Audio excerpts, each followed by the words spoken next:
नमस्कार पेरेंट्स। अगर आपका बच्चा क्लास 8 9 10th में पढ़ रहा है और आप उसको किसी स्कूल में पढ़ा रहे हैं तो मेरा एक सवाल है आपसे। क्या आप अपने बच्चे की स्कूल से सेटिस्फाइड हैं? और जब मैं पूछता हूँ कि आप अपने बच्चे के स्कूल से सेटिस्फाइड हैं, इसका मतलब है क्या जो 3 इंपॉर्टेंट पैरामीटर्स है उस पर आपका स्कूल जो है वो खरा उतर पा रहा है। सबसे इंपॉर्टेंट पैरामीटर होता है एकेडमिक्स। सेकंड इंपॉर्टेंट पैरामीटर होता है कि बच्चे का जो स्पोर्ट्स है और एक्स्ट्रा करिकुलर डेवलपमेंट है उस पर क्या बच्चा अच्छा कर रहा है। और थर्ड इंपॉर्टेंट पैरामीटर है कि इसकी कम्युनिकेशन स्किल्स या लाइफ स्किल्स पे कितना काम हो रहा है। क्या ऐसा तो नहीं है कि आप अपने बच्चे को स्कूल भेज रहे हैं सुबह और फिर दिन में ट्यूशन भी भेज रहे हैं, कोचिंग भी भेज रहे हैं, फिर शाम को खुद भी पढ़ा रहे हैं और तब भी बच्चा एग्जाम्स में स्ट्रगल कर रहा है? क्या ऐसा तो नहीं है कि आपका बच्चा सुबह स्कूल जा रहा है लेकिन शाम को स्पोर्ट्स की कोचिंग के लिए अलग से कहीं जा रहा है? तो स्कूल में क्या सीख रहा है वो? एकेडमिक्स के लिए आप ट्यूशन भेज रहे हैं, स्पोर्ट्स के लिए आप फिर अगेन कोई ना कोई कोचिंग सेंटर भेज रहे हैं। और क्या आपको लगता है कि आपके बच्चे की कम्युनिकेशन स्किल्स, पर्सनालिटी डेवलपमेंट, क्या वो स्टेज पे खड़ा होकर बोल सकता है? क्या न्यूज़पेपर पढ़ सकता है, इंग्लिश का न्यूज़पेपर? क्या वो किसी टॉपिक के ऊपर 2 मिनट 3 मिनट अनइंटरप्टेड बोल सकता है या लिख सकता है? अगर आप उन लोगों में से हैं जो इन सब चीज़ों को लेकर परेशान है तो आपको मेरे इस वीडियो के साथ बने रहना है और आपको बहुत ध्यान से समझना है कि स्कूल्स में क्या हो रहा है। देखिए, हम पहले आते हैं एक इंपॉर्टेंट चीज़ की बच्चे का क्या स्ट्रगल है। एक बच्चा जो बहुत छोटा बच्चा है 8 9 10 में पढ़ रहा है उसका क्या स्ट्रगल है। वो स्कूल से कोचिंग जाता है, सुबह स्कूल जाता है, फिर स्कूल से आता है, अपना बैग रखा, थोड़ी देर खाना वाना खाया, आराम किया, फिर कोचिंग जाता है जहाँ पर उसको फिर कोचिंग जाता है या ट्यूशन जाता है जहाँ पर फिजिक्स, केमिस्ट्री, मैथ्स, साइंस उसको सिखाई जाती है। फिर अगर उसको कोई स्पोर्ट्स सीखना है, फुटबॉल सीखना है, क्रिकेट सीखना है, बास्केटबॉल सीखना है, म्यूज़िक में उसको कुछ डांस सीखना है, म्यूज़िक सीखना है, उसके लिए भी अलग से कोचिंग जाता है। तो उसकी जो लाइफ है, उसका जो पूरा का पूरा दिन है, आप देख सकते हैं कि वो एक बिल्कुल पैक्ड शेड्यूल है, वो इधर से उधर घूमता ही रहता है। सेकेंड चीज़ है, सारा का सारा जो सिस्टम है अनकोऑर्डिनेटेड सिस्टम है। स्कूल कुछ अपना अलग तरीके से पढ़ा रहा है, ट्यूशन अपना अलग तरीके से पढ़ा रहा है, कोचिंग कुछ अपना अलग तरीके से पढ़ा रहा है, बहुत ही अनकोऑर्डिनेटेड सिस्टम है।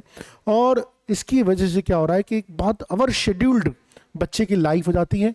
वो बच्चा एट द एंड बहुत टायर्ड है, बहुत अंडर कॉन्फिडेंट है एंड बहुत ही कंफ्यूज हो जाता है।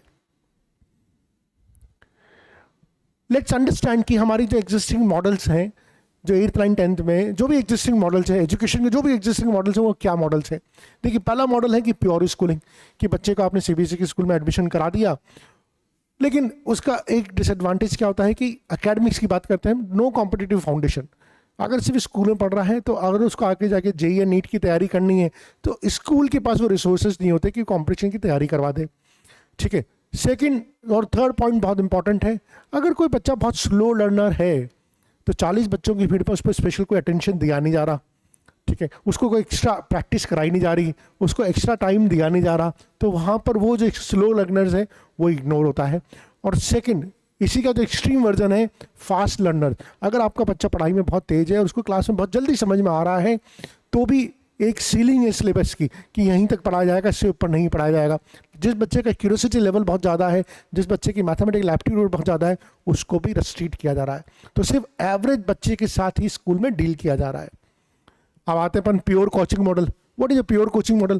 प्योर कोचिंग मॉडल में बच्चा क्या होता है कि 8 9 10 में स्कूल ही नहीं जा रहा है, स्कूल ही नहीं जा रहा है तो सिर्फ कोचिंग के ऊपर डिपेंड कर रहा है। तो ऑब्वियसली साइंस मैथ्स शायद उसका अच्छा हो सकता है, लेकिन जो सबसे इंपॉर्टेंट पार्ट है पर्सनालिटी का, उसकी जो ऑल अराउंड डेवलपमेंट है वो बहुत लैक करता है इस केस में। और दूसरी चीज़ है कि जो ह्यूमैनिटीज़ है, लैंग्वेज है, उस पर बच्चे का जो कंट्रोल होता है या उस पर बच्चे की जो नॉलेज होती है वो काफ़ी वीक हो जाती है। सो कोई भी मॉडल रोल मॉडल नहीं है, इसके अपने चैलेंजेस हैं, इसके अपने चैलेंजेस हैं। एंड ऑब्वियसली बहुत से बच्चे ऐसे होते हैं जो स्कूल प्लस कोचिंग का मॉडल अडॉप्ट करते हैं, जिसमें बच्चा स्कूल भी जाता है, कोचिंग भी जाता है। और हमने पहली वाली स्लाइड में डिस्कस किया था कि वहाँ पर बच्चा दिन भर उसका शेड्यूल पैक रहता है, वो बहुत ही टायर्ड फील कर रहा होता है, अनकोऑर्डिनेटेड सिस्टम होता है, स्कूल कुछ और पढ़ा रहा होता है, कोचिंग कुछ और पढ़ा रहा होता है, और बच्चा एट द एंड कन्फ्यूज हो जाता है।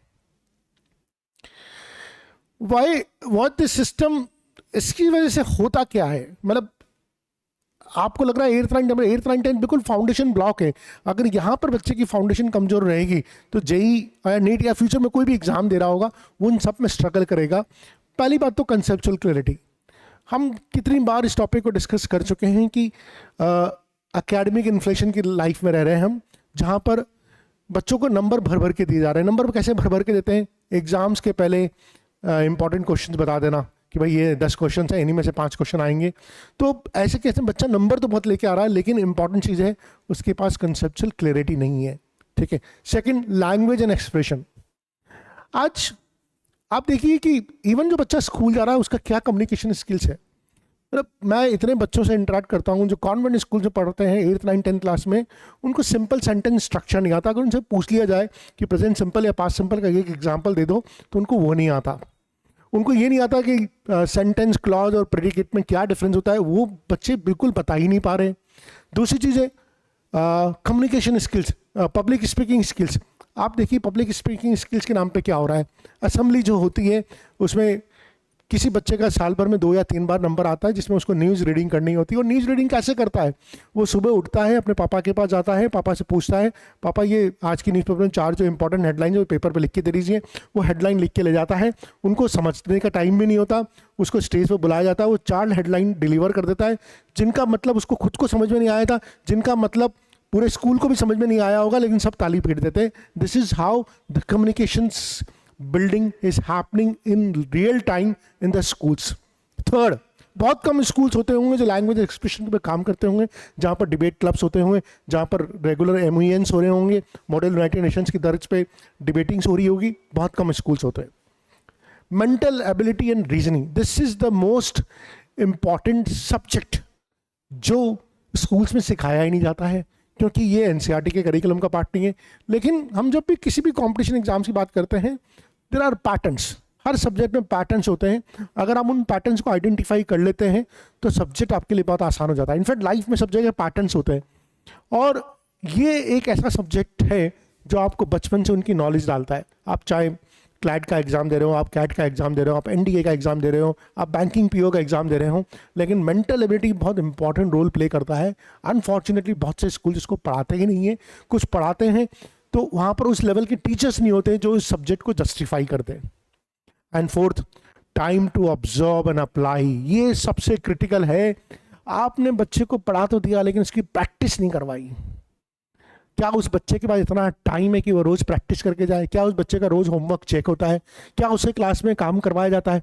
टीचर ने क्लास में 10 सवाल कर दिए लेकिन बच्चे से 1 सवाल नहीं करवाया, उस टीचर का उस क्लास का कोई मतलब नहीं है। इंपॉर्टेंट चीज़ होनी चाहिए, टीचर क्लास में 2 सवाल करे लेकिन बच्चे से 5 सवाल करवाए, 8 सवाल कराए, ऐसी क्लास होनी चाहिए। So time to absorb and apply, उतना टाइम होना चाहिए ताकि बच्चा प्रैक्टिस कर सके। तो ये सारे पॉइंट हैं जिसपे कि अभी जो एग्जिस्टिंग मॉडल्स हैं, चाहे वो प्योर स्कूलिंग हो, चाहे प्योर कोचिंग हो, चाहे स्कूल प्लस कोचिंग हो, ये फेल टू डिलीवर करते हैं एवरेज बच्चे के लिए। कुछ बच्चों के लिए काम कर जाते हैं लेकिन एवरेज बच्चे के लिए डिलीवर करते हैं। ऑब्वियसली आपके दिमाग में आ रहा होगा सर आपने तो सभी में कमियां बता दी, तो आपके हिसाब से अच्छा मॉडल क्या है? देखिए बहुत सारी दुनिया में एक्सपेरिमेंट हो रहे हैं और बहुत आउट ऑफ बॉक्स थिंकिंग चाहिए उसके लिए। एलॉन मस्क, आप सब जानते हैं कि टेस्ला का फाउंडर है, वो अपने बच्चों को ट्रेडिशनल स्कूल में नहीं भेजा। उन्होंने वो कुछ समय के लिए भेजा लेकिन ही वॉज नॉट हैप्पी। वो नहीं, उनको लग रहा था कि जिस तरह से पढ़ाना जाना चाहिए उस तरह से पढ़ाया नहीं जा रहा, एक भीड़ में जिस तरह से बच्चों को डील किया जा रहा है, ही नेवर वांटेड दैट। सो उन्होंने क्या किया, अपने घर में ही एक होम स्कूलिंग शुरू कर दिया। आज अपने कुछ दोस्तों से बात करी, उनके बच्चों को बुला लिया, 10-12 बच्चों को लेकर उन्होंने होम स्कूलिंग शुरू किया और उन्होंने उन बच्चों को बहुत ज़्यादा पर्सनलाइज लेवल पे पढ़ाया। And that is the entire concept of our solution, micro learning, जिसमें हम यहाँ पर आना चाहते हैं। ठीक है, द कोर इनसाइट। आप देखिए इतने सारे जो सिस्टम्स हैं, स्कूल भी पढ़ा रहा है, कोचिंग भी पढ़ा रहा है, मल्टीपल सिस्टम जो है बच्चों को पढ़ा रहे होते हैं। ठीक है, multiple agendas drive the day, multiple agendas है। स्कूल के टीचर का अपना एजेंडा है, कोचिंग के टीचर का अपना एजेंडा है। ठीक है, और कोई भी आउटकम को ऑन नहीं करता। आप स्कूल वाले से बात कीजिए, स्कूल वाला आपके पर जिम्मेदारी डाल देता है कि आप नहीं पढ़ाते घर पे। कोचिंग वाले से बात कीजिए, वो बोल देता है स्कूल में कुछ नहीं पढ़ाया गया। Finally who is going to on the buck, who is going to on the ball? Everybody is going to pass the buck. सब बक को पास करते जा रहे हैं लेकिन कोई भी ऑन नहीं कर रहा है। और इसी वजह से जो मैं आपको बता रहा था कि सिस्टम, एलॉन मस्क जैसे लोग जो सिस्टम को अडॉप्ट कर रहे हैं, आज हम उस सिस्टम की बात कर रहे हैं। So accountability is diffuse, result becomes inconsistent.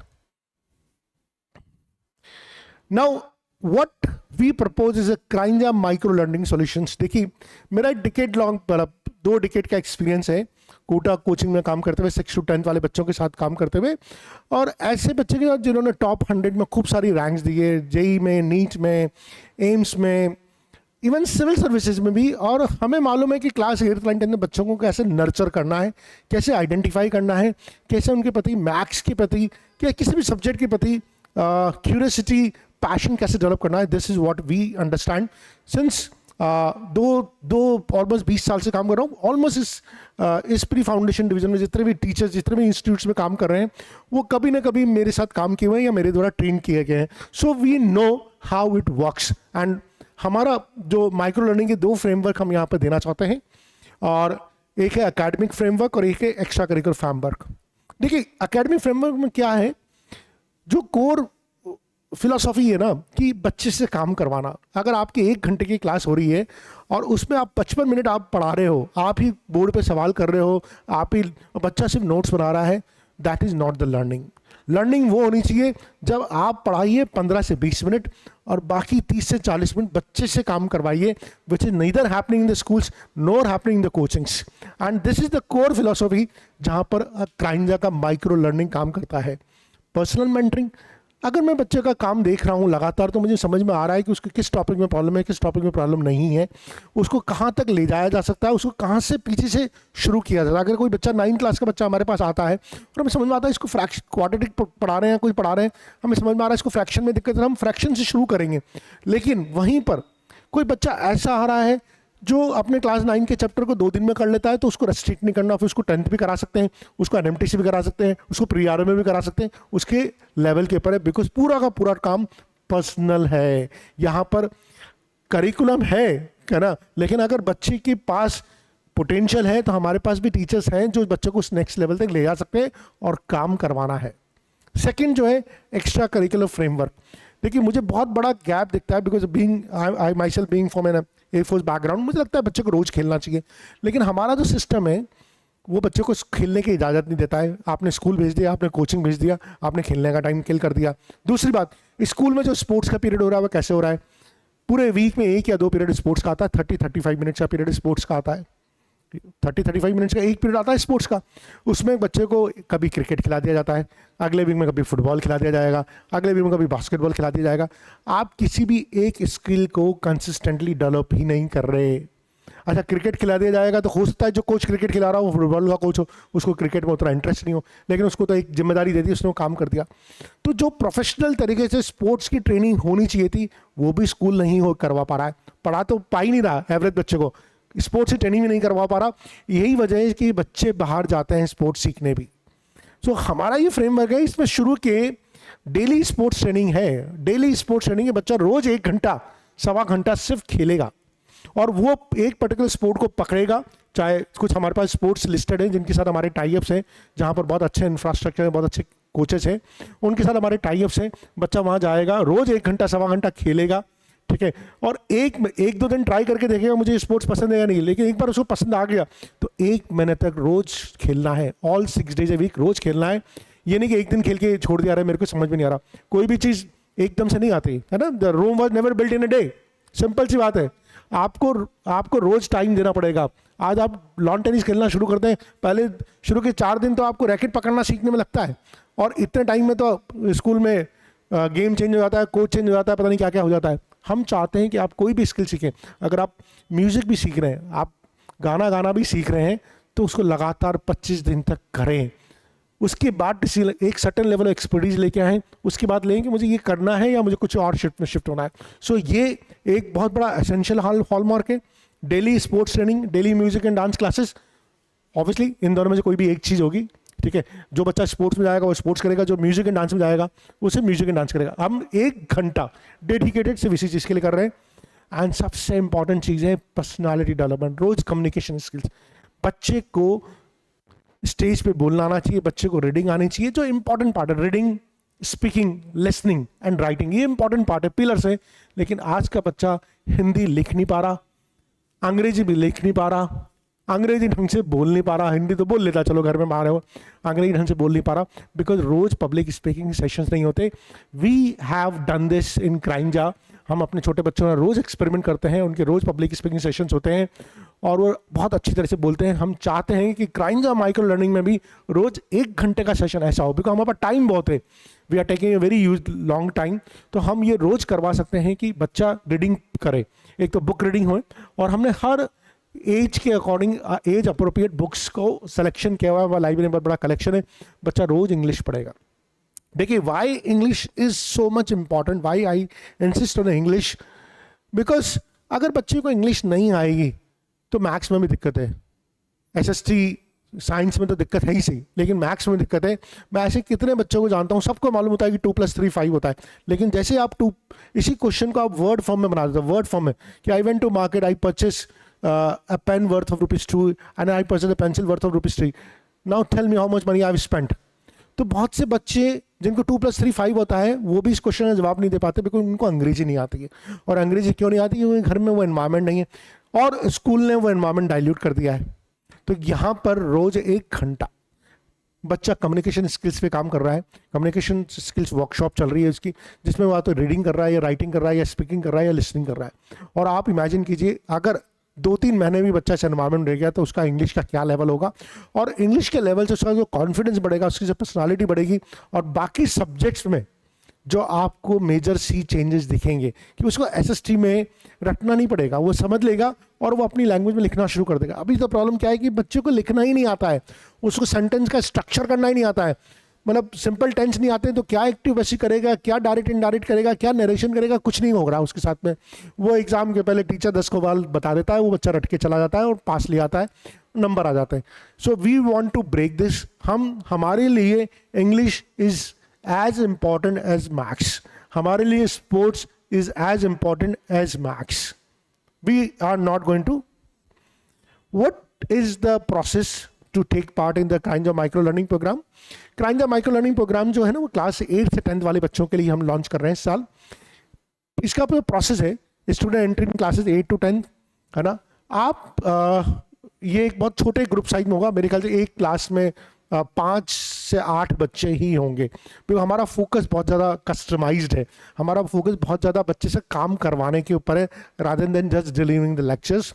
ठीक है, डेली अकाउंटेबिलिटी होगी, पेरेंट्स बार रोज कम्युनिकेशन जाएंगे कि आपका बच्चा काम कर रहा है नहीं कर रहा। ठीक है, सो बहुत ट्रांसपेरेंट तरीके से सिस्टम काम करेगा। What is our selection process? हमारा सिलेक्शन प्रोसेस क्या है? हमारा सिलेक्शन प्रोसेस बहुत सिंपल है। हम एक बार पेरेंट्स से मिलेंगे और बच्चे से मिलेंगे और हमारे उसके बारे में जानेंगे। That is our only selection process. आपके बच्चे का क्या एकेडमिक बैकग्राउंड है, कितना सुपरस्टार, इससे कोई फर्क नहीं पड़ता। ठीक है, हमारे लिए पेरेंट्स से और बच्चे से मिलना बहुत जरूरी है। क्या पेरेंट्स इस चीज़ की एक्सपेरिमेंट के लिए तैयार हैं, ये हमारा बहुत इंपॉर्टेंट है। और यहाँ पर मैं एक और चीज़ बोलूँगा कि अगर आप अपने स्कूल से डिससेटिस्फाइड है, आपका बच्चा क्लास 9th में पढ़ रहा है और आप अपने बच्चे के स्कूल से डिससेटिस्फाइड है, लेकिन आपको लगता है कि कहीं से आपने सुना हुआ है कि 9th से तो 10th में सीबीएसई में स्कूल चेंज ही नहीं होता, तो मैं ये भी गलतफहमी दूर कर देना चाहता हूँ। अगर आपका बच्चा 9th में पढ़ रहा है, उसका रिजल्ट अच्छा नहीं आया है, या जो रिजल्ट आया है वो फैब्रिकेट रिजल्ट है, टीचर ने खुद ने एग्जाम पेपर कॉपी भर दिया है और आपको मालूम है कि आपका बच्चा इस लेवल पे है नहीं, एक्चुअली में उसके नंबर पेपर पे नंबर दिख रहे हैं 100 में से 80, लेकिन आपको मालूम है उसका लेवल 25 भी नहीं है, तो ये भी आपको सोचने की ज़रूरत है। अगर आप उन बच्चे के स्कूल से सेटिस्फाइड नहीं है, उसके एकेडमिक से सेटिस्फाइड नहीं है, उनका मैनेजमेंट सेटिस्फाइड नहीं है, तो आप हमसे कॉन्टैक्ट कर सकते हैं। 9th से 10th में भी स्कूल पॉसिबल है, लेकिन अगर आपको अपने बच्चे का स्कूल पसंद नहीं है तो आपको एक चीज़ सोचने की ज़रूरत है। ऑब्वियसली बाकी क्लासेस में तो प्रॉब्लम नहीं है, 8th 9th में तो प्रॉब्लम नहीं है, लेकिन 9th से 10th वाले बच्चों को भी हम वेलकम कर रहे हैं। आप किसी भी स्कूल के ABC XYZ किसी भी स्कूल के हो, अगर आप अपने स्कूल से सेटिस्फाइड नहीं है तो आप एक बार हमसे जरूर संपर्क कीजिए, हम आपको बताएंगे कि क्या कर सकते हैं यहाँ पर।